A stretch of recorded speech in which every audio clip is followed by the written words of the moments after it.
আসসালামু আলাইকুম রহমতুল্লাহ। কেমন আছেন সকলেই? আশা করি সকলেই ভালো আছেন। দেশ ও প্রবাসে থাকা বাংলাদেশের সকল ব্যাংক গ্রাহকদের জন্য একটি মূল্যবান এবং গুরুত্বপূর্ণ আপডেট নিউজ নিয়ে আপনাদের মাঝে উপস্থিত হলাম।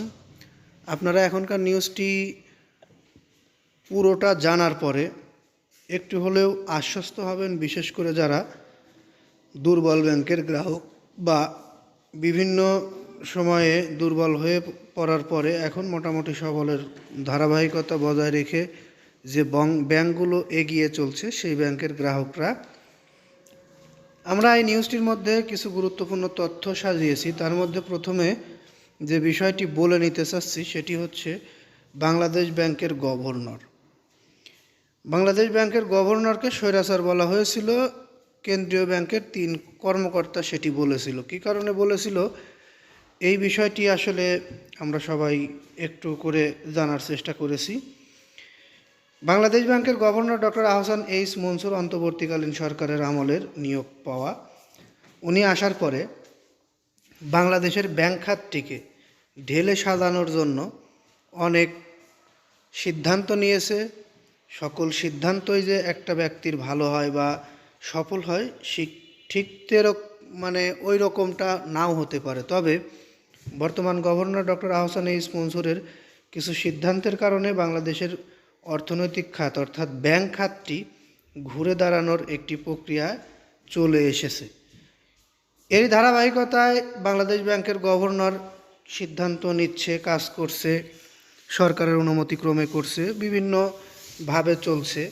তবে বাংলাদেশে বর্তমান নতুন সরকার গঠন করেছে বিএনপি। সেই বিএনপি থেকেও গভর্নরের প্রতি সাপোর্ট রয়েছে, অর্থাৎ গভর্নরের কাজকে স্বাগত জানিয়েছে এবং বিএনপি সরকারও এই ধারাবাহিকতা বজায় রাখবে বাংলাদেশের ব্যাংক খাত সংস্কারের।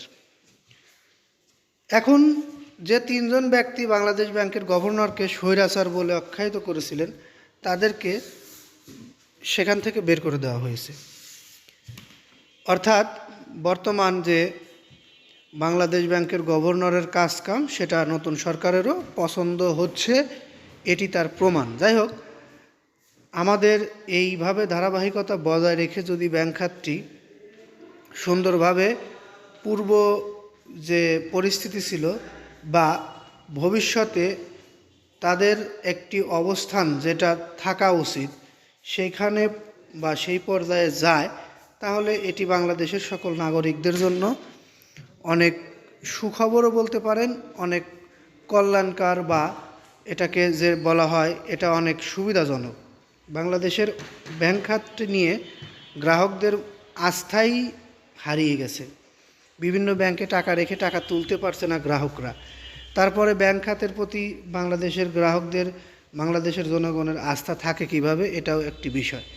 যাই হোক, সকল বিষয় বিশ্লেষণের উপরে যে বিষয়টি আমরা আপনাদেরকে জানাতে পারি সেটি হচ্ছে বর্তমান সরকার অন্তর্বর্তীকালীন সরকারের আমলের নিয়োগ পাওয়া গভর্নর ডক্টর আহসান এইচ মনসুরের উপরে ভরসা করতে পেরেছে এবং তার কাজকে স্বাগত জানিয়েছে এবং বর্তমান সরকার এই সংস্কার অব্যাহত রেখে কাজ করার অনুমতি দিয়েছে, এই বিষয়টিও গভর্নর জানিয়েছে।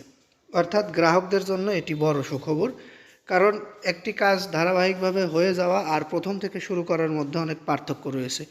হয়তো বাংলাদেশের নতুন সরকার সেটাই ভেবেছে, প্রথম থেকে শুরু করার থেকে ধারাবাহিক বজায় রাখাই ভালো। যাই হোক, আমরা এই নিউজটি আর দীর্ঘায়িত করছি না, এখান থেকে বিদায় নিচ্ছি। পরবর্তী নিউজের অপেক্ষায় থাকবেন সবাই।